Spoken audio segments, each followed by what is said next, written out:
This is one of the most interesting things you're probably ever going to see regarding Alabama. All these big-time networks love reporting on the Caleb Downs news, remember that? They love reporting on the Julian Sand news, but you didn't hear too much about this. Huh, I wonder why. You let me know in the comment section why you think that is.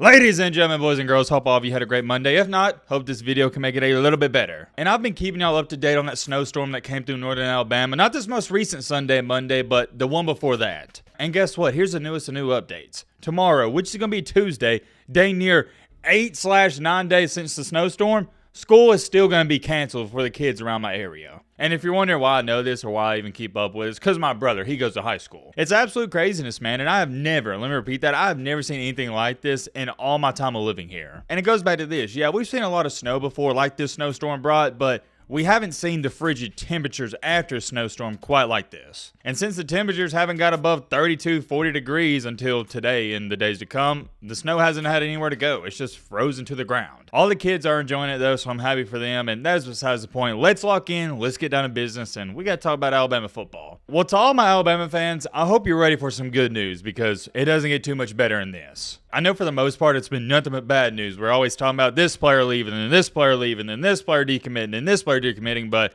we finally got something good to talk about. I know my Alabama fans, y'all don't want to relive this, but I got to bring it up because it's extremely relevant to the topic on hand.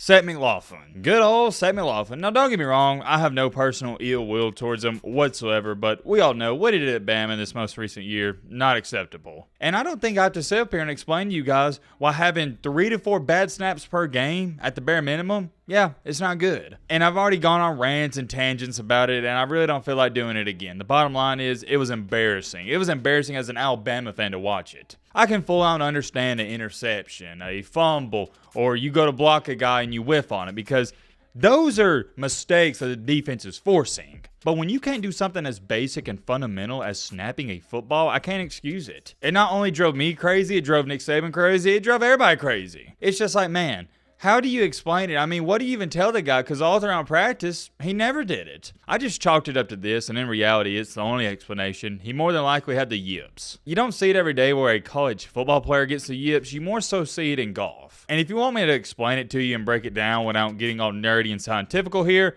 the yips is basically when you forget to do something. And it boils down to this. The main reason you get the yips is because of the pressure in the situation. What was everybody saying with Seth McLaughlin? Oh my goodness, if he can't snap the ball, why is Nick Saban starting him? Why is he even out there? Well, here's the kicker with all of that. In all the practices, he never had bad snaps. Why? Because there wasn't pressure. And as the season progressed, if anything, it just seemed like they continued to get worse. And it got to the point where everybody was talking about it. They were interviewing Nick Saban about it after the Auburn game, and I think it got in Seth McLaughlin's head. Because it got to the point where you know he's thinking about it on every snap. Okay, I don't need to snap this into a ground. I need to snap it on time. I need to do this. It's to the point where you can't even focus on playing football. You're so worried about snapping the ball. When in reality, snapping a football shouldn't be something you have to think twice about. It's easy. And yeah, that's right. I called snapping a football easy. It is. I'm not going to say blocking's easy. No. Blocking a 300-pound man that wants to get to your quarterback, not easy at all. But snapping it doesn't get too much simpler than that. Anyways, moving along here, as we all know, Seth McLaughlin, he enters the portal. No shock to anybody. He goes to Ohio State. Wish him the best of luck. And McLaughlin leaving Alabama was good news and bad news for Alabama football. It was good news because no Alabama fan in the right mind wanted him to come back because of what happened this year. On the other hand, Alabama fans may or may not admit this, it was somewhat bad news because, okay, we don't have a starting center anymore. And the one thing I thought was really interesting was when Kalen Deboer went on the Paul Feinbaum show and he was asked about all the players leaving Alabama and all the players decommitting from Alabama, here's what he stated, quote unquote. I was just through this 2 years ago, and this is a much better situation than even that one was. That right there made me think twice about the situation that's currently going on with Alabama. I'm not going to sugarcoat it whatsoever. To the media and the public, with all these players leaving in the transfer portal and all these decommitments, yeah, it looks bad. But it's also worth mentioning and throwing in here, a main reason it looks bad is because it's Alabama. Alabama is the biggest brand in all of college football, and it's not even close. I go back to when Nick Saban always talked about when him and his wife, they'd go overseas, or anytime he wasn't in America, he had people going up to him saying, "Roll Tide." Alabama isn't just a big brand in the United States. They're a big brand nationally, globally, whatever you want to call it. I mean, for example, we had some dude comment on the video saying, "Yo, Matt, love the videos. Much love from Zimbabwe. I'm so happy Alabama lost." Think about that. Alabama's got haters in Zimbabwe. And the funny part is, that's not the only example. I've seen people comment on the video saying, "Yo, Matt, I'm from Canada and we hate Alabama. We always root against them." It's really crazy when you think about it. And since Alabama is that global, of course, anytime there's quote unquote bad news going on with them, it's going to be in the headlines. And I'm going to go back to this. All these media outlets, these social media companies that make these tweets and they talk about this stuff.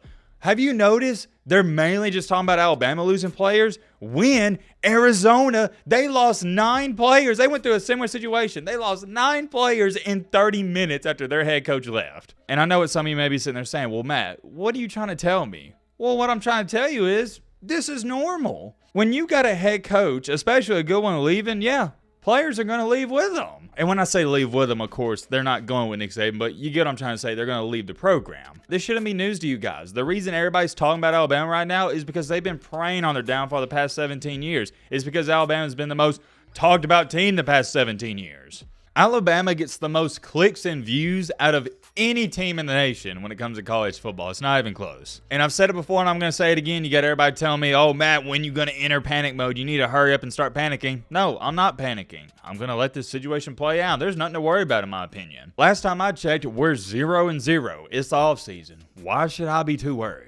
Okay, yeah, we lost the GOAT to Nick Saban, but we got to have that next man up mentality even with head coaches. Getting back to this, though, point number 2 I want to bring up here is Kalen Deboer, like he stated right here, he's already done this before at Washington. The one thing that he said that really stuck out to me is that at Washington, all he did was replace the players and replace the holes that he needed to. For example, if Washington needed a couple wide receivers and 2 offensive linemen, that's what he got in the portal. And I expect him to do the same thing at Alabama. He is going to go after the players that aren't necessarily the 5 stars and splash in the pan, but he's going to go after the players that Alabama needs. And guess what? He's done just that. The news came out not yesterday, but the day before, that former Washington offensive lineman, more importantly center, Parker Brailsford, has committed to Alabama. This was the #1 interior offensive lineman in the transfer portal, and he started all 15 games for Washington, 13 of those being at center. And here's the best part about all of this. He has not 1, not 2, but 3 years of eligibility remaining. So you're potentially looking at Alabama's next center for not just next year, but the year after as well. And who knows, he may stay all 3 years. You never know. Offensive linemen tend to stay longer than your skill position players. But whether he stays 1 year, 2 year, 3 years, doesn't matter. We got our center. We got our guy. And I've seen a couple people saying, "Oh, well, he's undersized.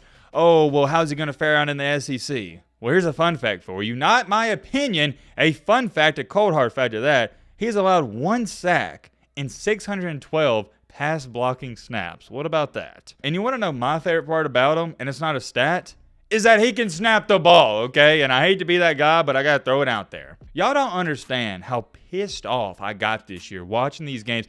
If y'all just saw my live reactions to the bad snaps this year, don't even get me started on it. Don't get me started. Y'all have seen my reactions. I'm not a rage monster. I don't punch the holes in the wall. Normally, it's just sheer disappointment on my face. And I'd say 8 out of 10 times when we had one of those terrible snaps, I just had to get up and start walking around to get some fresh air. It made me that mad because I can't deal with mental mistakes like that. I can't. Like I said, I'm okay with interceptions and fumbles. The defense forces those, but stuff like that, whew, gets to me, man, especially at Alabama. I mean, what are we doing? We're in the playoff and we can't even snap the ball. It's one of the main reasons we lost. I don't even want to get started on that yet again. It's in the past. We need to focus on the future, and the future is no other than Parker Brailsford. And I got to say this to Parker, welcome to the team. I'm happy you're here, and I can't wait for the future. You've made a great decision. You made a great choice. You're going to love it at Alabama, and we're going to win a lot of games. It's just funny, though, because nobody's talking about this. I mean, you got a couple people talking about it here and there, but for the vast majority, nobody's reporting on it whatsoever. All these big-time networks love reporting on the Caleb Downs news. Remember that? They love reporting on the Julian Sand news, but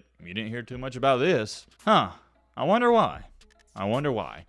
You let me know in the comment section why you think that is. And that's the thing with our channel and our community. We report on everything. The good, the bad, the ugly, doesn't matter. And whether people want to believe this or not, you're entitled to your own opinion, but I don't hide from the fact I'm an Alabama fan. But before I'm an Alabama fan, I'm a college football fan first. I try my best to report on the news, give all my takes as an unbiased college football fan. And I guess we got to throw us in there as well, because Alabama, they need some wide receivers. And what did Kalen Deboer do? He just got a wide receiver from Washington that goes by the name of Jeremy Bernard. I think that's a solid pickup for Bama. I like it, but take a look at this. This is one of the most interesting things you're probably ever going to see regarding Alabama. This comment is from Joe Schmo. What about that name? Joe Schmo 4749. Thank you for this comment, Joe. Bro, with all the talent on this last Bama team, we should have won every game plus the Natty. We struggled to win most of the year. I think the coaching was stale and Coach Saban always looked drained. I'm excited with this new blood of coaching. I think we'll all be surprised for the better. Wow.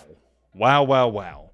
When I first read that, that's what I said out loud, and I'm saying it again here. And what's really ironic about this comment, or I guess you'd say coincidental, is I was thinking the same thing, and it's why I haven't entered panic mode. Don't get me wrong, I have enjoyed every single second of Nick Saban being the head coach of Alabama, but I always thought in these past couple of years, whenever Saban retires, it's low-key going to be not only entertaining, but it's going to be really fun to be an Alabama fan. Now we got a new guy in, and I feel like it's going to reignite a fire and just reignite some more energy into this Alabama program. And maybe it's going to be for better or for worse. We don't know quite just yet, and it's hard to be too much better. But as an Alabama fan, I'm excited. I'm excited to see a new face in there, and I'm excited to see what type of team we got to work with next year. The only thing I do disagree with, though, in this entire message is saying that Nick Saban's coaching was stale this year. That couldn't be any farther from the truth. But I do agree with where you're saying he looked drained, because he did. I said it all year long. Nick Saban was putting on a coaching clinic. It was unreal for Alabama to even get where they were at this year. There's many more things I could say, but we'll end it off here. Let me know your thoughts down below. But